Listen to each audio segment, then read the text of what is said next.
Hi everyone, I'm Melanie Grant and this is CNM class. Welcome back to our second part of this week's review of our coding focus on class 2030 for E&M management part 3 of 3. This part of the video is going to be focusing on unique E&Ms and billing with multiple E&Ms on the same day. So we've already talked about how to put together your E&M and how time is a factor. Now let's talk about some of those unique E&Ms. I have here on the board just kind of an example of the most common ones. Keep in mind there's a few in there that are a little unique beyond even this, so it's up to you to go through your book and become familiar with what all is available. For now, our most common unique E&M is preventative medicine. This is done typically in a family practice, a pediatrician, or internal medicine office. Also, though, can be done in an OB/GYN for patients who are seeing their OB/GYN for a GYN visit or well woman exam. Preventative by nature means that it's not a problem focus. So any problems that they may have, while it may be part of a generalized overview of risk, if we're actually treating the problem instead of just simple refills, it can support an additional E&M visit. Preventative only cares about 3 factors, but there's a lot that go into it after that. New, established, and age-based. So you'll come in and you'll say, was this a new patient or established, and how old are they? And based off of that information, you can determine your code. Keep in mind though, preventative includes any kind of history or exam that are based off of the patient's age, such as developmental concerns, review of sexual contact at certain ages, as well as gender and review of certain risk factors based off of cancer for their gender. Preventative medical decision making will look at all of those factors, including personal factors as well. So if you're looking at preventative medicine, medical decision making, you're talking about screenings, you're talking about vaccinations, you're talking about whether or not the patient has certain family history that deems them higher risk for certain diseases and disorders, whether or not they have certain personal history that puts them at risk for certain diseases and disorders. Just keep in mind the entire focus of this visit is preventative. And it may be called other things like complete comprehensive medical exam or annual visit, or even OB/GYN, well woman, well child, any of those terms that say, hey, we're not treating a specific problem, we're looking at their overall health. After that, you have prolonged visits, and these are time-based codes that can be added to your regular E&M visit based off of time-based billing or a very unique situation where a visit may go on beyond the total allowable time for that service, but it didn't raise the actual level of service. And so you can have reasons that patients come in that required them to be seen for longer. It wasn't meeting the critical care, but they had to be under observation. And so maybe they billed a level 3 visit. You would then look at the level 3 visit and how much time is allowed. And you can add either in increments of an hour or a half hour to that total time with the prolonged visits. These are billed off of the total time plus, so you would have your original visit time. So let's say if we had a 99213, that original visit time would be 15 minutes. I know that. And let's say you had a 75-minute visit. Then you would take 75 and you would subtract the original visit time and then add 60 minutes for the first initial, and in this case that equals 75.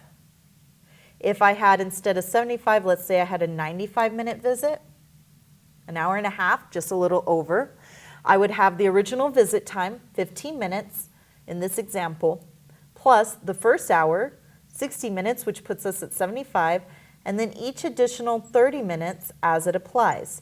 And depending on the insurance, they will oftentimes allow at least half of that time if it's supported.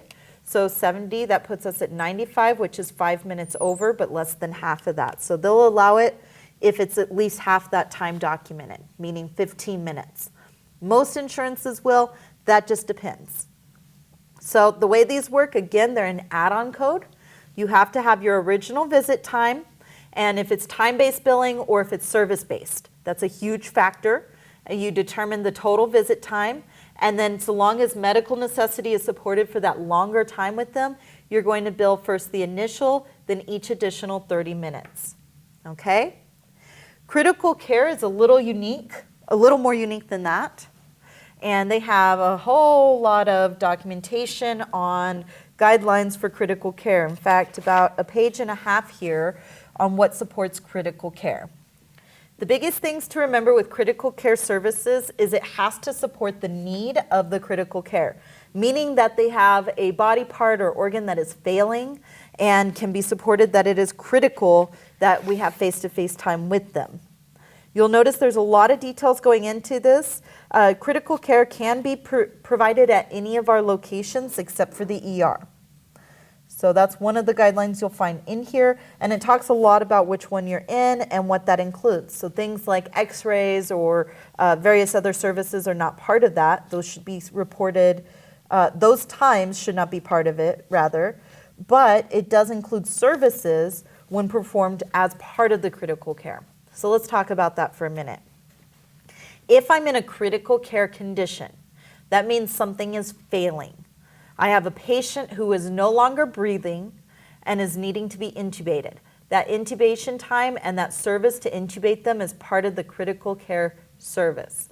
We can bill them a regular office visit along with charges for certain procedures, but if that procedure is being done as part of the critical care and they support critical care needs, then we would just bill the critical care and include anything done in the management of their critical care needs.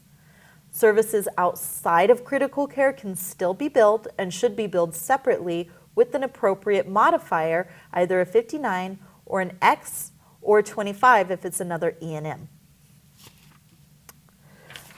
Your critical care services are time-based, and you have here less than 30 minutes. No matter what it is, go to a regular E&M code based off of the location. Over 30 minutes and up to 74, you build the initial code of 99291, and then just like with prolonged services, each additional one after that is for an additional 30 minutes, and you add 99291 plus 99292 times however many units that supports. For example, let's say that you have a patient with 134 minutes of critical care. It is documented very clearly that their service is critical care, that they would be dead without this service. So maybe they're having a heart attack in the office, and the provider also documented face-to-face time, not observation time. Then we would bill the first critical care 99291 and 99292 times 2, because this 99211 supports the first hour, or up to 74 minutes, I should say, and the 99292 supports each additional 30. And so for 134 minutes, if we look at this, 145 to 2 hours and 14 minutes, so 105 to 134 is supported with 1 unit of 99291, which you don't need to write times 1, but you can. When it's just 1 unit, you typically just write it as 99291 by itself. When you put it into a documentation format, you'll be indicating, if you're putting it on a billing form, then you'll indicate the number of units. 99292 times 2, all of this together. Okay. Your last two that we talk about in our unique services is care plan oversight and Medicare G codes. Some of our favorite services from HCPCS. Now you'll remember with Medicare G codes with HCPCS, there's very specific ones, and this is one of those times where I want you to go in and look at your HCPCS and pay attention in all of your exercises if a patient is of Medicare age, meaning that most likely they're a Medicare service.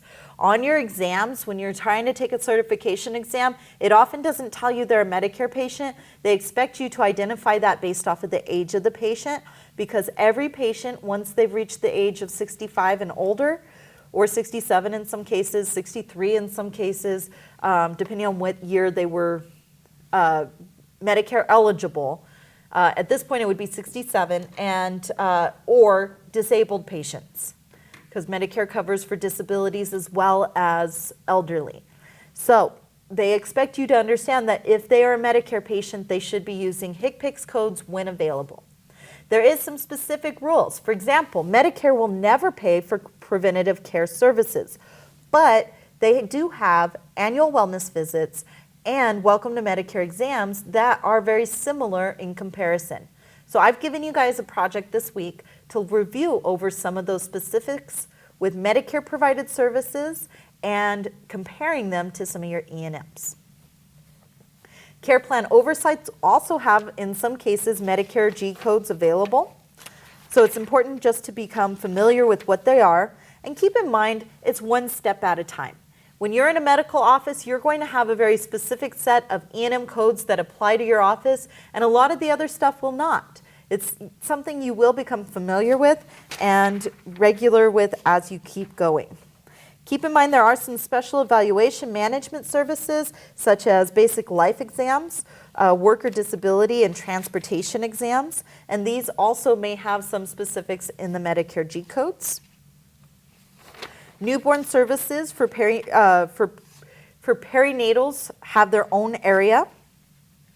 And then care management services, very specific. They have a lot of guidelines, and so you want to read through something if it says care management or even the prolonged non-direct face-to-face time, because they have very specific services for when the patient's not in the office, but the provider is doing services where they're reviewing over their care and making decisions about their medical plan. So take a look through that, become familiar with psychiatric services, which are very similar to your E&Ms. And that's it for your different types of services. Our last focus today is billing multiple E&Ms on the same day. And so I'm going to take some of this away because while you may be billing an E&M on the same day as critical care, it's not as common. And prolonged services are their own beast and also not as common to bill together.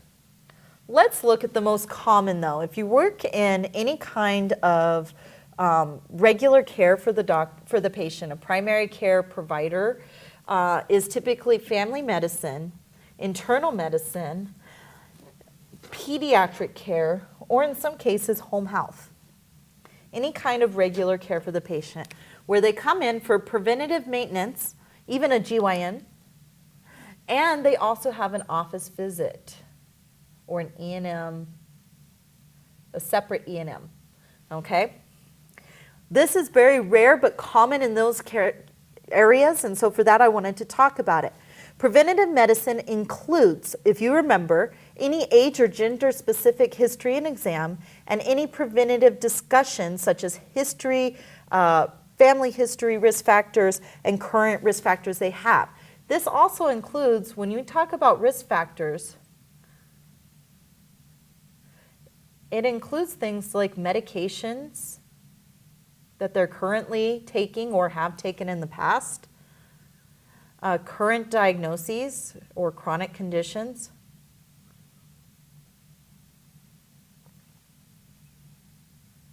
okay, current, past, and future surgeries. All of these are part of what can cause a risk factor for a patient. And if the focus in the documentation is preventative, this is part of the preventative visit. If, however, it's not a preventative focus or something is found during the exam or history that's not part of that preventative focus, then we can bill a separate office visit in addition to the preventative E&M. It's important to break out and remember we need our 2 of 3 because our patient is already established. If they're not already established, we can only bill 1 visit new, and it must be the preventative visit because we cannot take pieces from the preventative visit and give it to your E&M for the office visit. So we have to piecemeal it, and this can be complicated, and it's something you will do as you work in the field, but not necessarily something that you'll need to do in detail with an exam for your certification. So just kind of keep that in mind, okay? So we have to piecemeal. Remember that an office visit E&M is going to be based off of an established patient and the location, which is most likely an office, okay?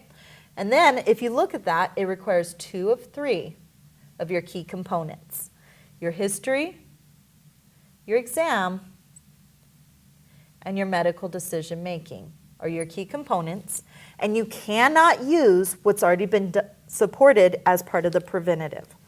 So for that reason, you're very commonly going to be limited to things like in your HPI, patient has new cold symptoms while here for his or her preventative visit, okay? Review of systems, they're reviewing a lot as part of the preventative visit. The only parts you can pull out are something that's related to their cold symptoms.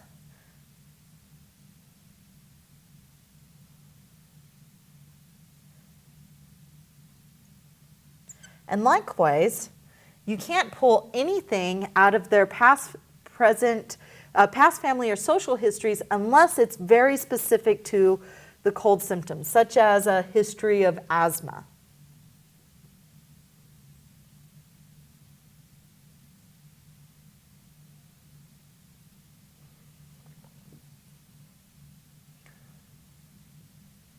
Everything else that's going to be documented is part of that preventative exam and cannot be included in your separate office visit. Next, your exam is also very limited because it can only include things that are specific to the cold. Remember, certain elements like constitutional would be reviewed as part of a preventative visit. That's part of the comprehensive. So the only thing here really is respiratory.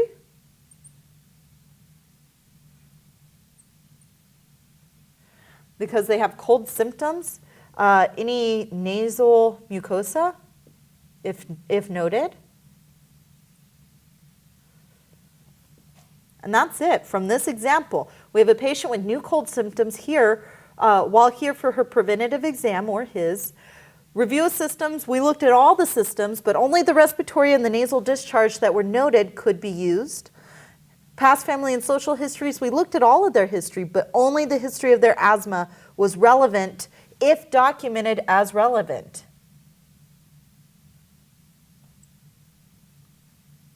So keep that in mind too. The doctor does have to state a relation between the two. Otherwise, history of asthma is something we're reviewing as part of their preventative services. And then medical decision making. Oh, you can't see that there. Let's say that they refilled several medications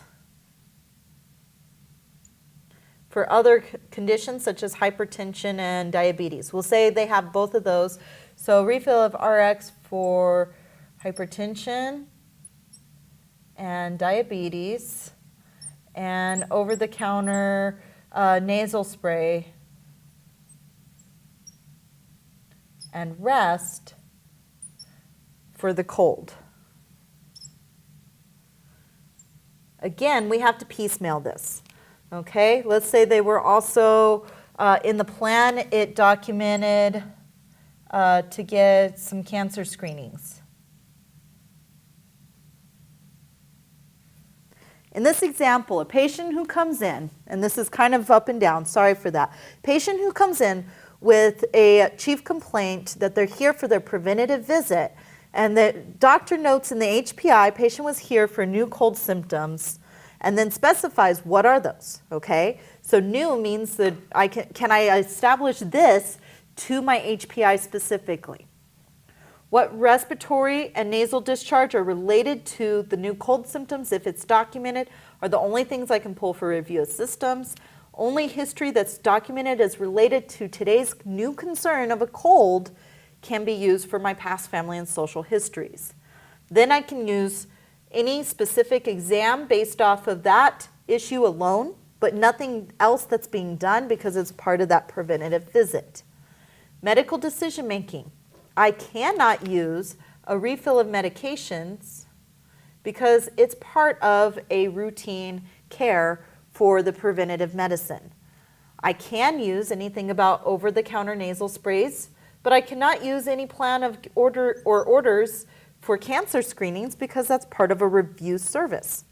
So most likely when you come back here, you're going to be looking at a problem-focused history, a problem-focused exam, and an expanded problem-focused medical decision-making.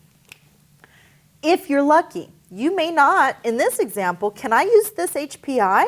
I cannot. The patient has a new cold symptoms while here. Well, what symptoms are they? How new is it? Is that really support duration or is that subjective?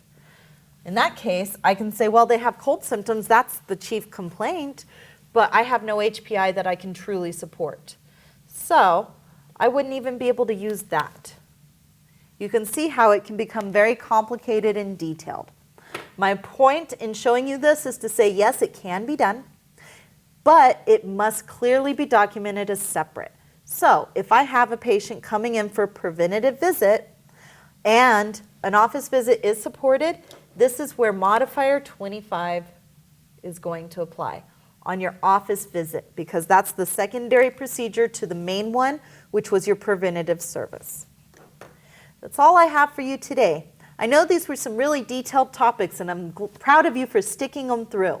This week, we're going to look more at putting together the office visit and a couple of details reviewing over preventative medicine and Medicare G codes and when they apply over regular CPT.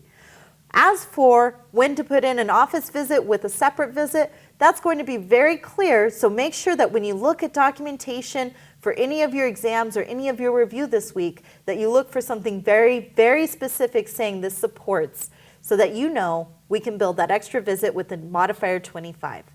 Until next time, have a great week.